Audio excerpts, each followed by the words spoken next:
শিক্ষাগুরুর নিকটে প্রাপ্ত দীক্ষা মন্ত্রের সাধন দ্বারা ঈশ্বর তত্ত্বের অনুভব হয়।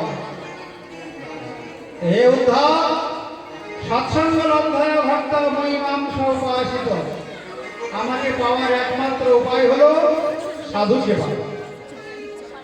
ভগবান শ্রীকৃষ্ণের অন্তিম উপদেশ শুনুন, কথা বলবেন।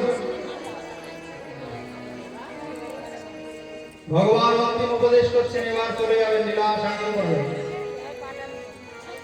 বলেন, উদ্ধব, এই সাধু সেবায় আমার সর্বশ্রেষ্ঠ ভজন। সাধু সেবাতে আমি যত প্রসন্ন হই, আমার সেবাতেও অত প্রসন্ন হই না। মদ ভক্ত পূজাভ্য ধীর্ঘ। এ উদ্ধব, এই ভক্তি হলো দুই প্রকার, বৈদিক ভক্তি আর রাগানুগ ভক্তি। সতরজতম এই তিন গুণ বুদ্ধির আত্মার নহে। অতএব সপ্তগুণের বুদ্ধির দ্বারা রজ ও তমগুণকে বিনাশ করিয়া অবশেষে সমদমাদি অভ্যাসের দ্বারা সপ্তগুণকে পরাভূত করিয়া মানুষ ভক্তির অধিকারী হইতে পারে। উদ্ধব, ভক্তি সাধনায় ভগবানের স্মরণই প্রধান। এই হলো স্মরণাঙ্গ লীলা। ভগবানের ধ্যানই প্রধান। বিধি মার্গ অপেক্ষা রাগ মার্গ শ্রেষ্ঠ, ভগবান নিজে বলছেন। উদ্ধব, আচার্যং মান বিজানিয়াদ ন অবমন্বিত করহিচিত ন মর্ত বুদ্ধে অশ্বেত সর্বদেবময় গুরু। আচার্যকে আমার স্বরূপ বলে জানবেন, কখনো তাকে তিরস্কার করবে না। যিনি আচার্য গুরু, তাকে আমার রিপ্রেজেন্টেটিভ অর্থাৎ আমার স্বরূপ বলে জানবেন। অবমাননা করবে না, কারণ সর্বদেবময় গুরু। গুরুদেবের মধ্যে সমস্ত দেবতা বিরাজ করেন। বলো গুরুদেব ভগবান কি। ভগবান বললেন, উদ্ধব শোনো, যারা এই দেহাদিতে অভিমান করে তারা বড় মূর্খ। অসন্তুষ্ট ব্যক্তির দরিদ্র ও যাহার মধ্যে অনাসক্ত সেই স্বাধীন। এই জগতে ধনীকে আর দরিদ্রকে জানো? যে কৃষ্ণ ধনে ধনী সেই হলো ধনী, যার মধ্যে সন্তুষ্ট ধন আছে। ভগবান যখন যেমন রাখেন তাতেই যিনি সন্তুষ্ট, তিনি হলেন প্রকৃত ধনী। আর যদি অনেক ধন থাকা সত্ত্বেও তার মনে অসন্তোষ থাকে, আরো চাই আরো চাই আরো চাই, তাহলে হলেন সে সবচাইতে বড় দরিদ্র। সবচাইতে ধনী যার মধ্যে সন্তোষ ধন আছে। হে উদ্ধব, দেখো এই জগতে সপ্তগুণাধিক্য অর্থাৎ সপ্তগুণে যদি কাউরে মৃত্যু হয়, তার পরের জন্ম দেবত্ব ঋষিত্ব প্রাপ্ত হয়। রজগুণে মৃত্যু হলে অসুর ও মানব জন্ম হয়।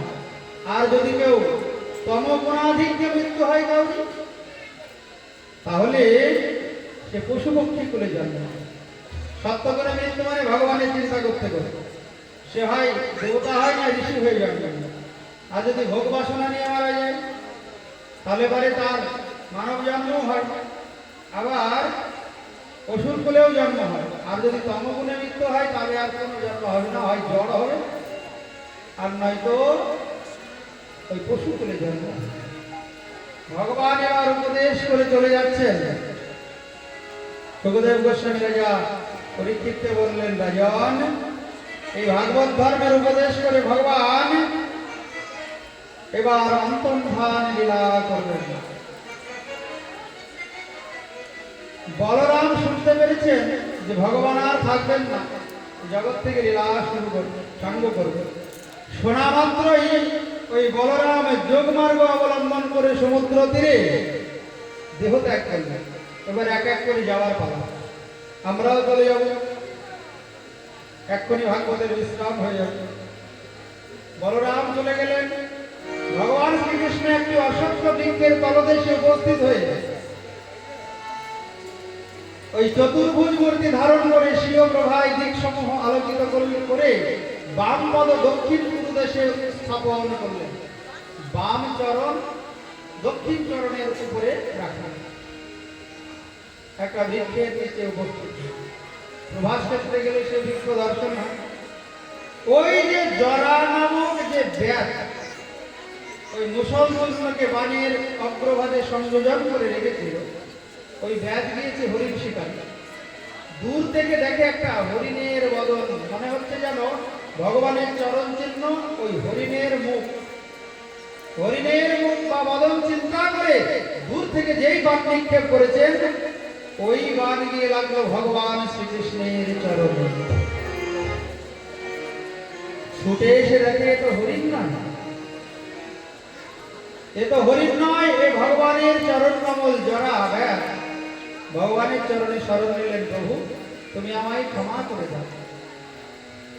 হে রাজন, এমন সময় জরা নামক ব্যাস যে মুসলচূর্ণ বিশিষ্ট লৌহখণ্ডের দ্বারা বাণ নির্মাণ করেছিলেন, সে মৃগের মুখের আকৃতি ভগবান শ্রীকৃষ্ণের চরণকে মৃগ মনে করে বাণের দ্বারা বিদ্ধ করলেন। ছুটে এসে দেখে ভগবানের চরণ ক্ষমা প্রার্থনা করলেন। ভগবান বললেন, তোমার কোনো দোষ নেই, আমি লীলা সাঙ্গ করব। দাপর যুগ শেষ হয়ে কলিযুগ আসবে, এটা আমার ইচ্ছাতেই হয়েছে। যা কিছু হয় সব আমার ইচ্ছাই, ব্যাস তোমার কোনো দোষ নেই। কৃষ্ণ বিরহে, বলরামের বিরহে দেবকী রহিনী বসুদেব শোকে কাতর হয়ে দেহত্যাগ করলেন। রাজন, যাদবগণের পত্নীগণ নিজ নিজ স্বামীর মৃতদেহের সহিত সহ মরণে গমন করলেন। সমুদ্র শ্রীকৃষ্ণের প্রাসাদ ব্যতীত সমগ্র দ্বারকাপুরী ক্ষণকালের মধ্যে প্লাবিত করে ধ্বংস করে দিল। এইরূপে কৃষ্ণের মানব লীলার অবসান হল। বলা কৃষ্ণচন্দ্র ভগবান কি। হে রাজন, যেই ভগবান শ্রীকৃষ্ণ স্বধামে গমন করলেন, কলিযুগ এসে উপস্থিত। এই কলিযুগে বড় একটা নিয়ম আছে, বড় একটা গুণ আছে, যে গুণের কথা স্বয়ং কলি রাজা পরীক্ষিতকে বলেছিলেন। কলের দর্শনিধে রাজন অস্তি এক মহৎ গুণ, কীর্তনা দেব কৃষ্ণস্ব মুক্ত সঙ্গ পরম বোঝে। কৃষ্ণ কীর্তন করলে পরেই এই কলির জীব মুক্ত হয়ে ভগবানের ধামে চলে যাবে। কারণ কৃত্যে যদ্ধায় বিষ্ণুম কৃপায়াম জগতে মকই দ্বাপরে পরিচর্যায়াম কলৌ তদ হরি কীর্তনাৎ। সত্যযুগের ধর্ম ছিল ধ্যান, ত্রেতা যুগের যজ্ঞ, দাপর যুগের ধর্ম হলো অর্চন, পূজা, সেবা, আর কলিযুগের ধর্ম হলো এই হরিনাম। তাই কলিযুগের ভগবান সচিনন্দন বলেছেন, হরের নাম হরের নাম হরের নামই কেবলম কলৌ নাস্তি এব নাস্তি এব নাস্তি এব গতির অন্যথা। কেউ চলে যাবেন না মা, এক্ষুনি ভাগবত বিশ্রাম হবে। ভালো প্রসাদের ব্যবস্থা করেছেন আমাদের নির্মলা মা, সবাইকে প্রসাদ দেওয়া, প্যাকেট সিস্টেম করেছেন, বাড়িও নিয়ে যেতে পারবো, ওই জন্য কেউ যাবে না। এক্ষুনি ভাগবত বিশ্রামের পরে আপনাদের প্রসাদ দেওয়া বলো রাধা রানী কি। তাই বলি, জীব যদি নামের স্মরণ নেয় তাহলে পরে অনায়াসে উদ্ধার হয়ে যাবে। সুখদেব গোস্বামী বললেন, রাজন, আপনি এই ভাগবত শ্রবণ করে জ্ঞান লাভ করেছেন, অন্তিম উপদেশ। এবার সুখদেব গোস্বামী যাবেন, পরীক্ষিতের সময় হয়ে এসেছে। ওদিকে তক্ষক রেডি হয়েছে, তক্ষক আসা শুরু হয়েছে, দংশন করবে। কেন ব্রহ্ম সত্য কখনো মিথ্যা হবে না? পরীক্ষিতের ওই তক্ষক দংশনেই মৃত্যু হবে। ওদিকে তক্ষক আসছে, দংশন করবে পরীক্ষিতকে। অন্তিম উপদেশ সুখদেব গোস্বামী রাজা পরীক্ষিতকে বলেন, রাজন, এই 7 দিন ভাগবত শুনে শ্রবণ করি আপনার যথেষ্ট জ্ঞান লাভ হয়েছে। আমার মনে হয় আপনার মৃত্যু ভয় থাকা উচিত নয়। মৃত্যু ভয় পশু বুদ্ধি এবং দেহে আত্মবুদ্ধি হইতে উৎপন্ন হয়। যারা এই দেহটাকে আত্মা মনে করে, আমি মনে করি, তারাই মৃত্যুকে ভয় পায়। আর ওই মৃত্যু ভয় যারা পশু স্বভাব সম্পন্ন জীব, তাদের মৃত্যুকে ভয় হয়। তাই আপনার এই দেহ পূর্বে ছিল না। দেখো পরীক্ষিত, তোমার কিন্তু এই দেহ পূর্বে ছিল না, এখন হয়েছে, ভবিষ্যতে দেহ থাকবে না। থাকবে? আমাদের এই দেহটা কি থাকবে? যতই মাখো ভালো সাবান আর যতই মাখো ভালো সেন্ট, ভালো করে মনে রেখো, এ দেহ নহে পার্মানেন্ট। এ দেহ পার্মানেন্ট নয়। আগে ছিল না, আমরা প্রকৃতি থেকে ধার করেছি, আবার যখন আমরা চলে যাব এই দেহ ছেড়ে, এই দেহটা পুরো ছাই হয়ে যাবে, 5 ভাগে ভাগ হয়ে যাবে। রাজা মহারাজা ধনী মন্ত্রী এমএলএ এমপি সবারই একই দশা, ধনী দরিদ্রের কোনো ভেদ নেই। তাই সুখদেব গোস্বামী রাজা পরীক্ষিতকে বলছেন, তোমার পর ভয় থাকার কথা নয়, আত্মাস্বরূপ তুমি চিরদিনই আছো এবং থাকবে। সুখদেব গোস্বামী বললেন, রাজন। তখন মহারাজ পরীক্ষিত সুখদেব গোস্বামীর কথায় আনন্দিত হলেন। বদন পানে চেয়ে আছে, কি বলে পরীক্ষিত? পরীক্ষিত বললেন, গুরুদেব, আমার মনে আর কোনো ভয় নেই। এখন আমি বুঝলাম মৃত্যুর সিংহদ্বার দিয়েই জীবনের জয়যাত্রা শুরু। তাই আমি আর এখন তক্ষক দংশনে ভয় করি না। তক্ষক আসুক, আমাকে দংশন করুক, আমার কোনো ভয় নেই। আপনি আমায় কৃপা করুন, জন্মে জন্মে যেন আপনার মতো আমি গুরুদেব লাভ করতে পারি। এ কথা বলে পরীক্ষিত সুখদেব চলে গেলেন। 7 দিন গুরুসঙ্গ হয়েছে, গুরুদেবের বদন পানেছে, গুরুদেব চলে যাবে, তক্ষক আসবে, দংশন করবে। বদন পানেছে পরীক্ষিত চিন্তা করছে, অনেক সৌভাগ্যের ফলে এমন গুরুদেব পেয়েছিলাম যার বদনে 7 দিন ভগবানের অপ্রাকৃত লীলা শ্রবণ করার সুযোগ হয়েছে। গুরুদেব আপনি কৃপা করুন। সুখদেব গোস্বামী মাথায় হাত দিলেন পরীক্ষিতের, হাত দিয়ে কৃপা শক্তি প্রদান করলেন। পরীক্ষিত মহারাজ সুখদেব গোস্বামীকে প্রণাম করলেন। গুরুদেব, শুধু এই জন্ম নয়, এরপরে যদি আবার কোনো জন্ম হয়, আপনার মতো যেন আমি গুরুদেব লাভ করতে পারি, আপনার চরণে যেন আমার মত। আশীর্বাদ করে সুখদেব চলে গেলেন। সুত গোস্বামী ওই নৈমিষারণ্যে 60,000 সনকাদি মুনিগণকে বললেন। সুখদেব গোস্বামী অন্তিম উপদেশ করে চলে যাওয়ার পরে, হে ঋষিগণ, এবার তক্ষক এসে দংশন করল ওই পরীক্ষিতকে। দংশন করার সঙ্গে সঙ্গে কি হলো? সমাধিস্থ পরীক্ষিত, ব্রহ্ম ভাব প্রাপ্ত রাজর্ষি পরীক্ষিতের দেহ তৎক্ষণাৎ সমস্ত লোকের সম্মুখে তীব্র বিষের অগ্নিতে ভস্মীভূত হয়ে গেল। ওই যে তক্ষক এসে দংশন করলো, তার এত বিষের জ্বালা, ওটা হলো কাল, ভস্মীভূত হয়ে গেল। তত্ত্ব সিদ্ধান্তটা কি?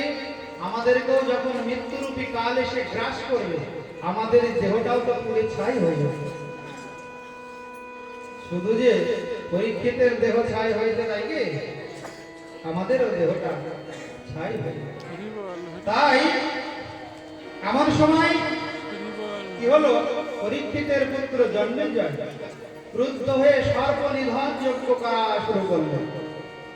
আমার পিতা তখন দংশনে মৃত্যুবরণ করেছে, আমি জগতে পৃথিবীতে যত সাপ আছে আমি সবকে নিধন করব, হত্যা করব। সর্প নিধন যজ্ঞ করা শুরু করলেন। আর দেবগুরু বৃহস্পতি এসে জন্মেজয়কে বললেন, পরীক্ষিতের পুত্র জন্মেজয়কে ক্রোধ সংবরণ করো। এটাই জগতের নিয়ম। যার মৃত্যু হয়েছে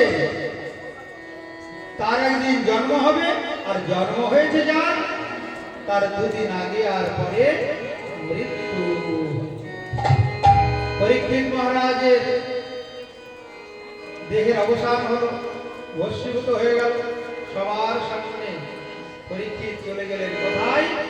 7 দিন ভাগবত শ্রবণ করে, গুরুচরণ আশ্রয় করে চলে গেলেন ভগবানের ধাম, সেই গোলক বৃন্দাবনে।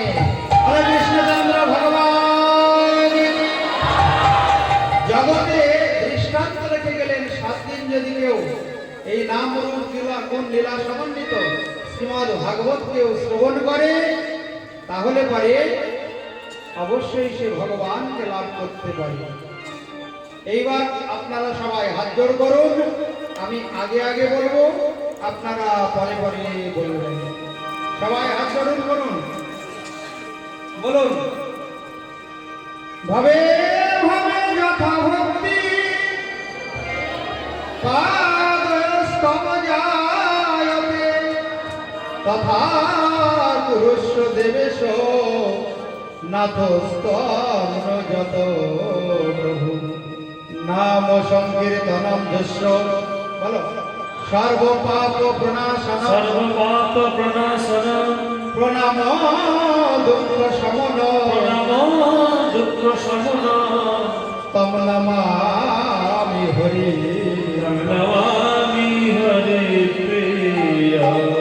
সবাই বলো নাম সংকীর্তনম যস্য সর্ব পাপ প্রণাশনম প্রণাম দুঃখ শমনস তম নমামি হরি পরম। এই ভাগবতের সর্বশেষ ভাগবতের শেষে সুত গোস্বামী সনকাদি মুনিগণকে বললেন, এই 18,000 শ্লোকের সারাংশ কি? নাম আর প্রণাম।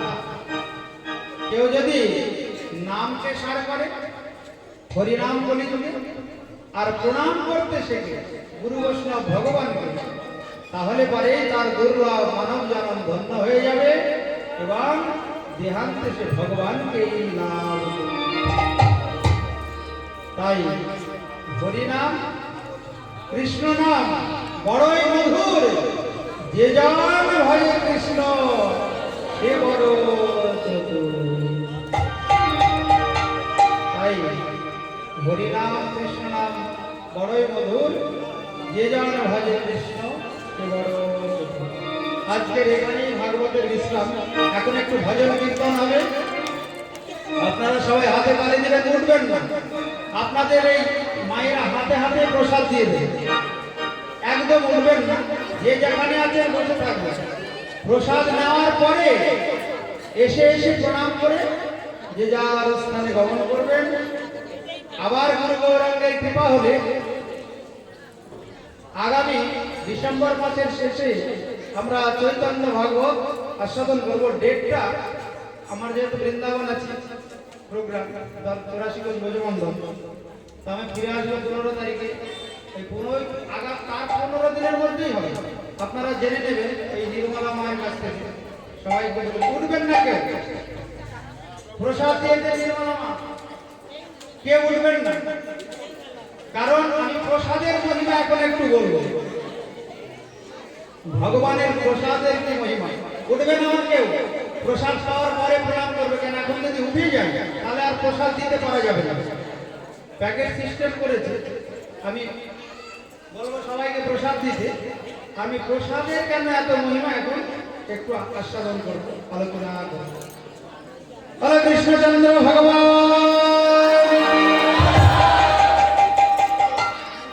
তাই হরি গুণ কাউরে মন, হাতে তালি দেবে বসে থেকে। হরি গুণ কাউরে মন কৃষ্ণ গুণ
প্রসাদ হাতে নেওয়ার পরে আমি প্রসাদের মহিমা বলবো। প্রসাদের কি মহিমা? সবাই বসে থেকে প্রসাদ দেবে, তারপরে প্রসাদের মহিমা, প্রসাদ সেবা করার মন্ত্র, তার মহিমা সব বলবো। একজন কেউ কোথাও থেকে উঠবেন না। গানে মদন ধরে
বৃন্দাবন হয়ে গেল। বলো রাধা রানী কি? কেউ উঠবেন না? আমাদের প্রসাদ পরিবেশন চলছে, আমরা যেন এই সুন্দর পরিবেশটাকে নষ্ট না করি।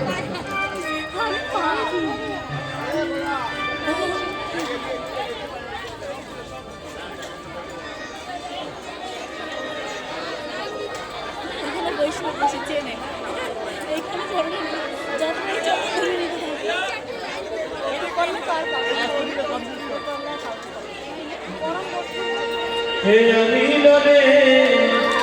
কোথায় ছিল রে মধুমাতা হরে না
राधे राधे जपा करो